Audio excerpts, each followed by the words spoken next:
સુરેન્દ્રનગરના વઢવાણ બસ સ્ટેન્ડમાં આવારા તત્વોનો આતંક જોવા મળી રહ્યો છે। નવા બનેલા વઢવાણ બસ સ્ટેન્ડમાં સીસીટીવી કેમેરા અને રાત્રિ દરમિયાન સિક્યુરિટીનો અભાવનો લાભ લઈ પીવાના પાણીના નળોની ચોરી કરી હતી। મુસાફરોને વેચાતું પાણી લઈ તરસ છીપવવા માટે મજબૂર બન્યા હતા। બસ સ્ટેન્ડમાં અસામાજિક પ્રવૃત્તિઓ કરનારા પર કડક કાર્યવાહી કરવા મુસાફરો દ્વારા માંગ કરવામાં આવી છે। વારંવાર અમારે આમ નાગરિકો દ્વારા અમને જાણવા મળેલું કે વઢવાણ બસ સ્ટેન્ડની અંદર પાણીની બિલકુલ પીવા લાયક વ્યવસ્થા છે નહીં। જે લોકો આના માટે જવાબદાર છે તેને અમે તાત્કાલિક કહેવા માંગી છીએ કે તાત્કાલિક ધોરણે પીવાના પાણીની વ્યવસ્થા કરવામાં આવે।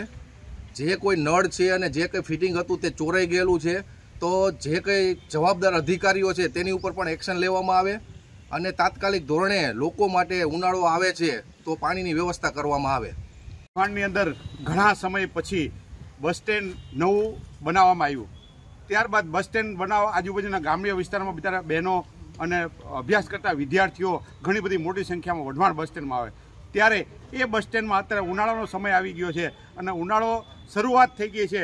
ત્યારે વઢવાણની અંદર પાણીના નળ માટે કોઈ પાણીના નળ જ નથી। ઉપર ટાંકી છે પણ પાણીના નળ નથી। તો આપણે અહીંયા બસ સ્ટેન્ડના અધિકારીને પૂછવામાં આવે કે ભાઈ નળ ક્યાં છે, તો વારંવાર એમ કે નળ ચોરાઈ જાય છે। જો ચોરાઈ જતા હોય તો અમે રજૂઆત કરી કે નળ ચોરાઈ જતો ફરિયાદ કેમ નથી આપતા, તો આજ દિવસ સુધી એક પણ ફરિયાદ ત્યાં બસ સ્ટેન્ડના કર્મચારીએ આપેલ નથી। અને એ સુવિધાથી અત્યારે ગ્રામ્ય વિસ્તારના પબ્લિક અને આવેલા વિદ્યાર્થીઓ ખૂબ જ પરેશાન થાય છે। જે પાણીને અત્યારે ઉનાળામાં પાણીની ખૂબ જ જરૂરિયાત હોય તેમ છતાં જો નળના કારણે પાણી ન મળતું હોય તો પબ્લિક અને વિદ્યાર્થીઓ હેરાન થાય છે। તો તાત્કાલિક વઢવાણ બસ સ્ટેન્ડની અંદર તાત્કાલિક નળની વ્યવસ્થા કરે અને જેની સામે અત્યાર સુધીમાં જેટલા નળ ચોરાઈ ગઈ ફરિયાદ કરે અને જે કર્મચારી અહીંયા નોકરી કરે છે એની ઉપર પણ એક્શન લેવામાં આવે એવી અમારી રજૂઆત છે।